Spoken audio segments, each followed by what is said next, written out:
Bueno, muy bien en algunas cosas, muy mal estamos en otras cosas, ¿no? En este país.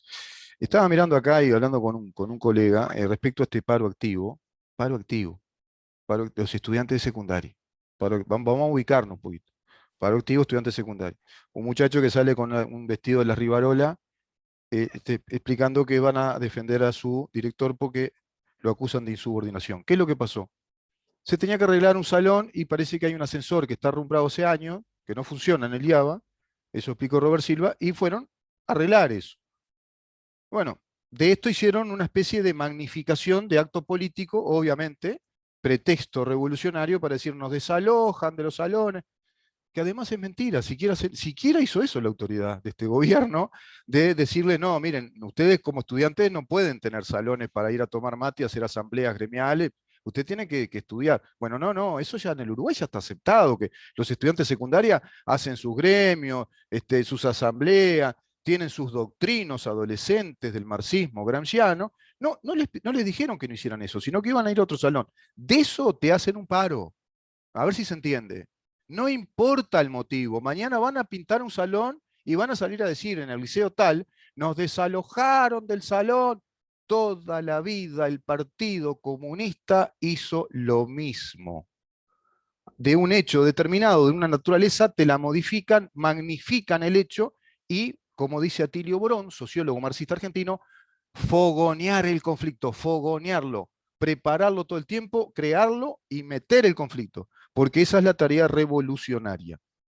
Evidentemente está bastante, ¿cómo te podría decir? Bastante dormido el sistema político uruguayo respecto a que esto ya viene, pero construido hace décadas. O sea, tenemos generaciones construidas sobre el predominio, la hegemonía de la revolución cultural que planteó Antonio Gramsci cuando fue director de su periódico, L'Ordine Nuovo. ¿Le suena? ¿Cómo te va, Mercedes? Gracias por estar con nosotros. Buen día, ¿cómo estás? Un placer estar acá contigo. No sé si me escuchas bien. Perfecto, se escucha y se ve muy bien, perfectamente, Mercedes. Gracias por estar, realmente. Un No, placer. gracias a ti. Y te estaba escuchando atentamente. Yo siempre digo que si hacemos lo mismo, vamos a tener iguales resultados. Es más, esta coalición tuvo la ventaja de haber estado casi el primer año sin clases.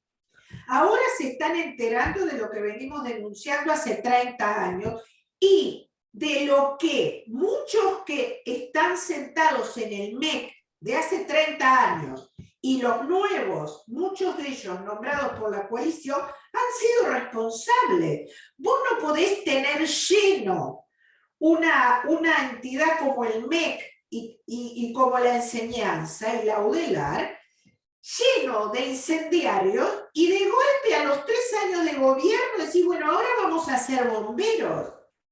Ya se sabe, las autoridades y nosotros los escritores independientes que nunca dimos clase, hace 30 años que denunciamos que hay comités de base, que hay lugares en donde no se puede entrar. Yo te hago una pregunta, con los miles y miles de funcionarios que hay públicos, ¿no se pudieron dar cuenta el primer año el nuevo gobierno para tomar medidas? ¿Hace falta que pase esto para enterarte de lo que venimos denunciando? ¿Sabes por qué, Rubén? Porque colocaron a administrar la educación a los mismos que la vienen destruyendo. Yo lo he dicho, y es uno de los grandes errores de las cuotas. Hace 10 años, los blancos salieron a buscar mujeres y pusieron comunistas, las mismas que prendían fuego. Es más, hay muchos que fueron profesores de familiares míos, no voy a nombrar ni a los profesores ni a los alumnos para no crear problemas, en universidades privadas, y que le dieron marxismo. Y estos familiares míos aprobaron el examen porque repitieron el guión, y después me dijeron, pero esta persona es un desastre. Bueno, esa persona es la que va a pagar el incendio que viene alimentando hace 30 años. Y si esto es por inexperiencia de la coalición, Bueno, hay que nombrar, hay que meterlos a todos en un psiquiátrico. Esto se sabe. La coalición está lleno de profesionales. También hay gente que no terminó el liceo. Y ahora vamos a entrar en el comentario que te quiero hacer sobre un debate que vi de una diputada, Rosselló, ayer. Pero eso es otro tema. Pero está lleno de gente de mi edad que vivimos el marxismo y lo padecimos en las universidades. Y ahora se olvidaron, de golpe creen que un incendio que dura 40 o 50 años se puede apagar porque Robert Silva de 2 veces en la tele y porque en el MEC nadie saque la cabeza. Claro, Esto es un acuerdo, esto sí. es una entrega. Sí, la dosis es muy baja para todo lo que tú estás diciendo, que es verdad. ¿Qué se pensaba? ¿Que se iba a solucionar esto con quitarles el cogobierno a nivel institucional, por ejemplo, los sindicatos? ¿Era esa la reforma? Aparte, ya estamos en un cuarto año y todavía no sabemos de qué se trata la reforma, porque es lo que tú decís. Los planes de estudio, todos los planes. Ayer me lo confirmaba el doctor Luz como catedrático, integrante del Instituto de Derecho Constitucional, que en la Facultad de Derecho de nuestra República se da hegemónicamente doctrina marxista a los nuevos juristas. Es decir, se terminó la pirámide de Kelsen, se terminó el orden jurídico, debido proceso, ahora todas las teorías son del neoconstitucionalismo. Bueno, entonces ya está, no es que estamos en el horno ya. Si pensamos que al horno vamos a entrar con una manguerita y lo vamos a pagar y el horno es gigantesco, es imposible, porque acá Es si no hay una más, contrarrevolución cultural sí. no se puede hacer nada. Es más, Rubén, cuando nombraron a Da Silveira, a quien yo conocía como profesor de filosofía, la primera actitud fue de expectativa porque es un hombre conocido en filosofía y en doctrina, pero desconocido en la actividad pública. Claro. Además, no ha dado muchas clases, pero todos para abajo, de la subsecretaria para abajo, son viejos conocidos marxistas y comunistas. Sí. Entonces, vos creés que cambiaste la cabeza y que todo sos tan genial, sos tan carismático, que dejando a los mismos incendiarios de golpe, el 1 de marzo, se pone el cartelito de bomberos y van a apagar el incendio que vienen alimentando hace 35 años.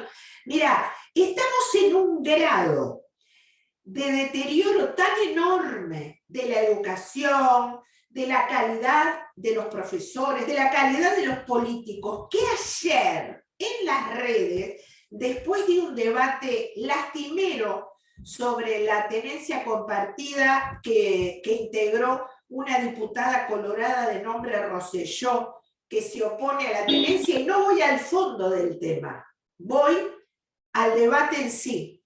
¿Sabés lo que se discutía y se la criticaba? Increíble en este Uruguay. Esto se discutía en países como El Salvador hace 50 años o Haití. La criticaban por carecer de vocabulario. Estamos en ese nivel.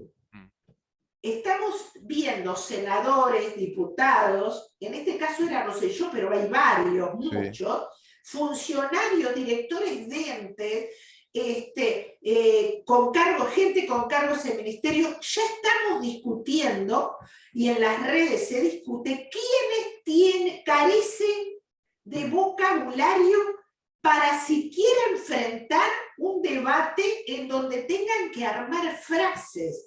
Estamos a ese nivel, Rubén.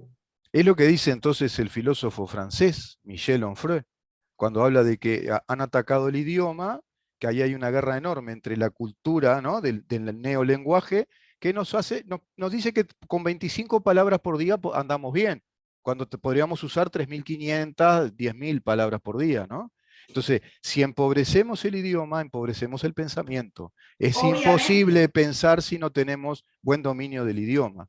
Por eso, pensamos en palabras, además mezclan todo. Se está discutiendo la tenencia compartida, que es clara, que el niño tenga el contacto con las dos familias, salvo denuncias probadas de abuso de cualquiera de los dos lados. A nadie se le puede ocurrir con más de 10 años que muchos ojos controlando un niño son mucho más oportunidades de advertir cuando el niño es abusado. Pues no, hay un sector importante del funcionariado, y cuando digo el funcionariado estoy hablando de ONG, diputados, todos los que cobran por abrir la boca, que dicen que no, y son capaces, es como decir, tenés sed, pero el agua no sirve. Es tan absurdo, entonces empiezan a hablar de otros temas graves y acuciantes, pero que no tienen nada que ver, la pedofilia, el tratado. Son incapaces de ejercer el pensamiento crítico en una ley en la cual lo que se discute es la obviedad que un enfermo con una infección necesita un antibiótico.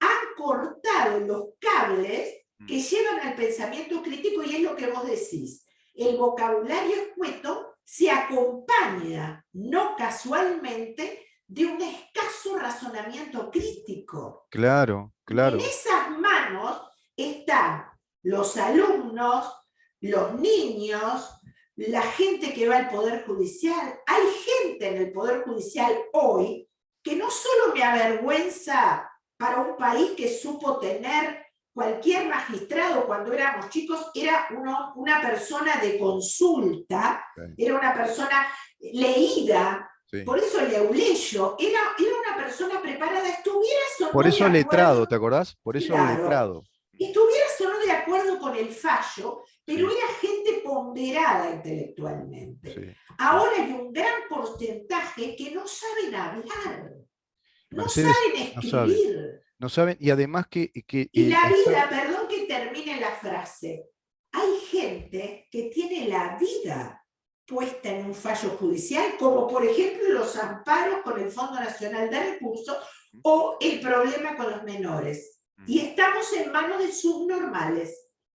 A eso quería ir, porque esta deficiencia que impide tener una visión global, integral de conceptos claves, como por ejemplo en este caso justicia vinculada a la tenencia compartida, pasa lo siguiente. Si vos mezclás el agua con el aceite, no podés, ¿verdad? No se puede mezclar el agua con el aceite. ¿Qué quiero decir con esto? La tenencia compartida es un instituto que proviene del derecho de familia, que protege la Constitución, el Código Civil, y a su vez, si querés ponerle convenciones internacionales que no nos tendrían que interesar tanto. Nuestro orden jurídico soberano interno protege la familia en los artículos que la Constitución establece y todo el instituto de la patria potestad. Bien, tenencia compartida. Se separa el matrimonio, lo tiene papá, mamá, bárbaro. ¿Qué pasa ahora? Le mezclamos a eso, le mezclamos un elenco de delitos neomarxistas, porque es neoconstitucionalismo metido en la legislación uruguaya, que son los delitos de género y los delitos de familia. ¿Qué pasa con eso? Se introduce un paradigma, una premisa jurídica que rompe con el principio universal de la presumptio indubio pro reo para cualquier tipo de materia o acusación. Quiere decir esto que si una persona es denunciada por violencia doméstica o violencia de género, se presume la veracidad de la denuncia. Mirá el disparate. Al presumir que esa denuncia es verosímil, es veraz, induce a los operadores judiciales a establecer prontamente medidas cautelares. Entonces estamos lesionando la vida de un montón de ciudadanos por una simple denuncia que se presume veraz. ¡Qué disparate! Si no se entiende eso, no estamos discutiendo de nada, porque en verdad se rompió el principio de la presunción de inocencia, que dé garantía suficiente. Es terrible, y si a eso le sumamos un problema ético cada vez más grande, tú sabes que los griegos, que eran sabios, castigaban con la pena de muerte al funcionario que mintiera, ¿no?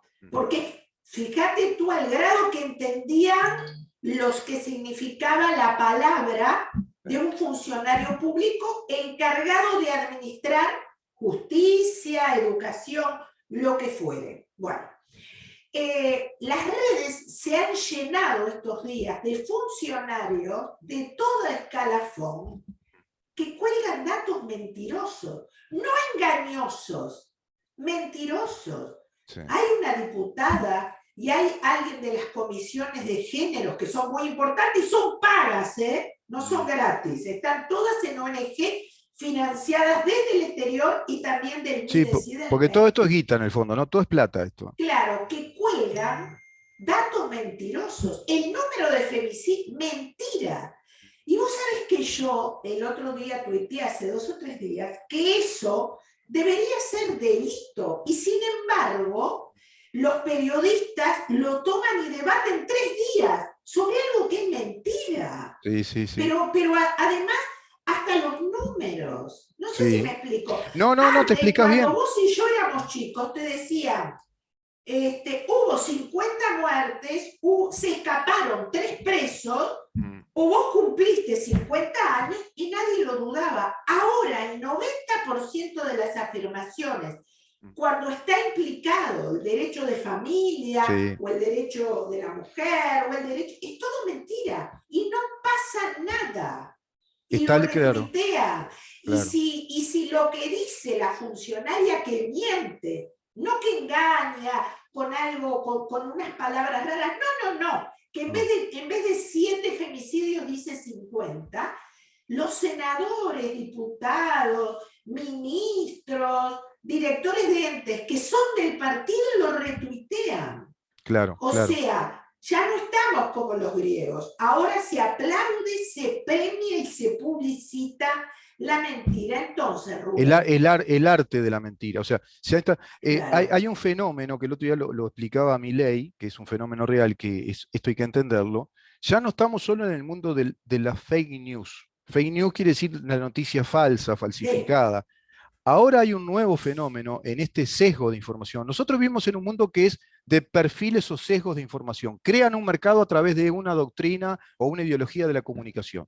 Si yo hago un programa en el que voy a hablar todos los días del marxismo cultural gramsciano, voy a tener un público. Si yo todos los días estoy narrando la interpretación del Uruguay desde una perspectiva republicana liberal, tengo un público. Ese es el mundo que vivimos. La gente consume lo que las identifica, lo que quieren consumir. Y ante ese público sesgado que se construye ese mercado y esa necesidad, existe lo que se llama la deep fake news. Es decir, es la profundidad de la noticia falsa. O sea, es una noticia muy profunda, estadísticas de homicidios, estadísticas de violencia de hombre contra la mujer, bla, bla, bla, y están montando un relato desde una industria sesgada de medios. Nadie habla de ese tema, Mercedes. No se habla no. siquiera de legislar eso en el Uruguay, de que se asuma una política de vigilancia y una ¿Y política sabes por central. qué? ¿Sabes por qué?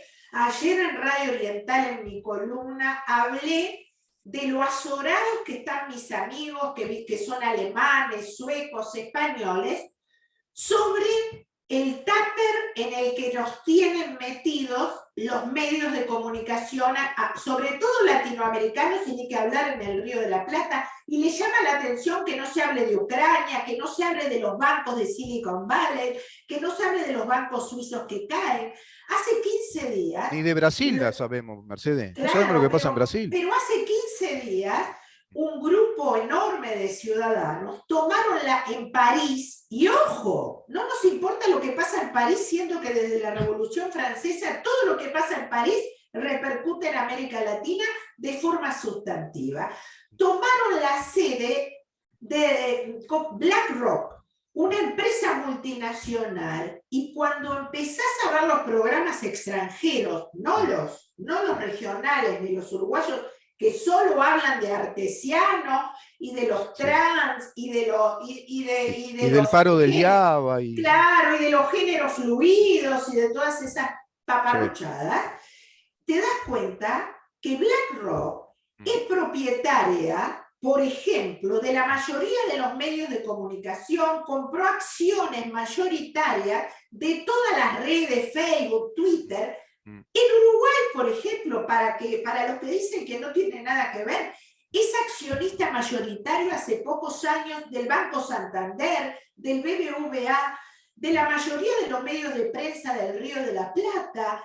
Y entonces ahí empezás a encontrar la madeja de por qué desde allá arriba digitan los titulares, movilizan la opinión pública. Fíjate tú una cosa, hace unos años se puso hará 20, 30 años, en el gobierno de la calle Padre, se empezó a discutir mucho el tema de los monopolios. Fíjate tú, hay leyes que protegen y cuestionan y han obligado a vender acciones a los supermercados por el tema de la importancia, bueno, que especulen. Entonces, no se puede tener más metros que superficie. Bueno, hay una ley que lo regula. Sin embargo, en los medios de prensa, que tienen mucho más poder que un partido político porque digitan la opinión pública, tenemos un monopolio a nivel mundial y especialmente en Occidente, y que lo vemos acá en los medios, apabullante. Entonces, los seres humanos discutimos y los políticos, bueno, que los que venden comida, azúcar, harina, no pueden ejercer tanto monopolio porque si no perjudica a la gente. Ahora, si vos tenés el 80% de los medios de un país, no pasa nada. Claro, sumado a lo que vos decís, la fake news, sumado a todo eso y a la mentira, te diste cuenta que por eso volvemos a BlackRock, que esas empresas, el CEO que domina el 80% de las noticias que le llegan a los uruguayos, está manejando el voto de las próximas elecciones. Por supuesto. Bueno, eso que se entere Cabildo Abierto, que cuando dice que no le puede interesar a los que están, creo que se refieren a una FAB en Colonia y no sé qué, en una esquina de Montevideo, lo que pasa con los capitales en Estados Unidos. ¿Cómo no le va a interesar? Si el capital es global y el capital global afecta a cada una de las cosas de nuestra vida. Porque eso que tú decís. Esta multinacional que estuvo en la prensa internacional, que la prendieron fuego, es dueña del 80% de los fondos de inversión que atienden a las jubilaciones en todo Occidente. Y seguimos pensando, como vos acabás de decir, y hay políticos que siguen manifestando, que no nos importa. ¿En dónde viven? ¿En qué tupper? Por eso el otro día yo tuiteé varios memes y hablaba del tupper. Es más, cuando el otro día el presidente Lacalle hizo un discurso, no me acuerdo dónde, el último que trascendió, y le pide, casi exigiendo al ciudadano que cuide el sistema político, vive dentro de un tupper. Tendría que decirle a la misma clase política y a sus votantes, a sus funcionarios, que ellos primero tienen que cuidar el sistema político y segundo a los ciudadanos. ¿Dónde se vio que además de mantener una clase política inoperante, debamos nosotros cuidarlos cuando ellos no se cuidan? Sí, Mercedes, yo le diría al presidente que el status quo se cuide solo, porque en definitiva son un status quo, ni siquiera son el sistema político lo destrozaron, ¿no? Pero en todo caso que hable con María Eugenia Estensoro, que habla del Laboratorio Uruguay. Yo no sé, bueno, esta mujer se ve que sale del tupper, ¿no? Habla, bueno, loas a Uruguay, la gran potencia democrática, la estabilidad jurídica, la buena convivencia de todos los partidos políticos y nuestros presidentes son unos cray, bla, bla, bla. Dije, la verdad, bueno, propaganda, ¿no? Me suena propaganda política desde el estamento clase política y corporativismo empresarial. Porque habla de empresarios argentinos que están muy contentos, que vienen a invertir acá. Bueno, ahora quiero, vamos cerrando esto. También tenemos que explicarnos si Uruguay tiene que salir de ese tupper que vos decís y ver que hay un renacimiento de corporaciones empresariales desde los Estados Unidos, Bélgica, Inglaterra, Suecia, Italia, que son liberales. Y hay nuevos emprendimientos liberales de fundaciones, corporaciones, que están librando la batalla cultural. Si no, Agustín Laje, Nicolás Márquez, Axel Cal no podrían hacer lo que hacen, porque están también apoyados fuertemente por organizaciones. Pero si nosotros tenemos países que están todos enfocados para un lado solo, Foro de San Pablo, y queriéndose alinear con un eje maldito y con corporaciones LGBT del neomarxismo, todo este corporativismo del que habla, y vamos a tener siempre el mismo resultado. Vamos a tener siempre el mismo resultado. Te voy a decir dos cosas. Esto existió toda la vida. Desde Alejandro Magno, que había algunos juglares que por plata hacían odas a Calígula, lo mismo. Eso existió siempre. En Uruguay, el presidente Mujica fue el abanderado de, con dineros públicos, directos o indirectos, financiar hasta libros en China. ¿O alguien crea que algún chino quedó fascinado con los zapatos malolientes de Mujica o con sus dichos de entrar con una 45. Entonces, el libro este adolece de una publicidad tan notoria que no sé si viste que los liberales, y me incluyo, nos negamos a dedicarle más de... Son odas por encargo. Lamentablemente, yo que estoy en el mundo editorial, sé que esto está pasando hace 20 y pico de años. Claro. Armemos, pero además hay otro tema. Lo he visto en Vargas Llosa y lo he criticado cada vez que eso, te estoy hablando hace 15 Sí, o 20 años. sí. Y esto no tiene nada que ver con su excelencia como literato. Hay una cosa que los liberales o los nuevos liberales se encandilan con el economicismo.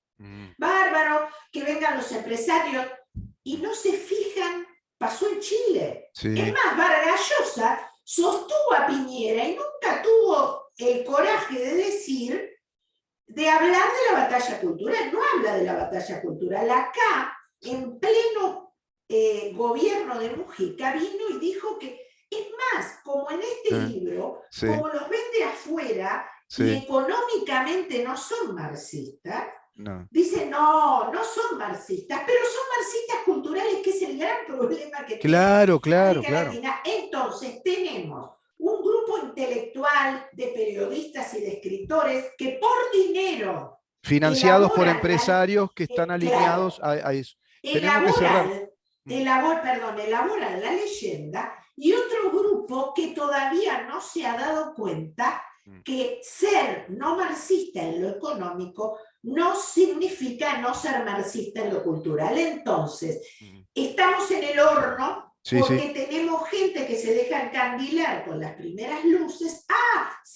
Vino el dueño del Mercado Libre y vive en Punta del Este. Eso es democracia. No, cerramos no es eso democracia. eso que tú decís, yo lo cierro con esto y cerramos la nota. Por eso hay una figura que pega muy fuerte y tiene mucha chance en América Latina que se llama Javier Milei, porque es un economista que da la batalla cultural. Las dos cosas. Habla de economista capitalista y habla de batalla cultural. Y puede ser, para terminar, y me despido hasta la semana que viene, Milei puede ser la gran grúa que rescate no a Latinoamérica, pero sí al Río de la Plata. Con una fuerte señal desde el Río de la Plata. Sí. Gracias, eso es Mercedes. Muy importante. Gracias, y ayudemos a pensar, es lo más importante en estos tiempos. Ayudar a pensar. Sin duda. Buen fin de semana para todos. Igual para ti, Mercedes. Bueno, nos vamos. Tengan excelente fin de semana. Nos reencontramos el lunes para seguir preguntándonos en dónde estamos. Chau.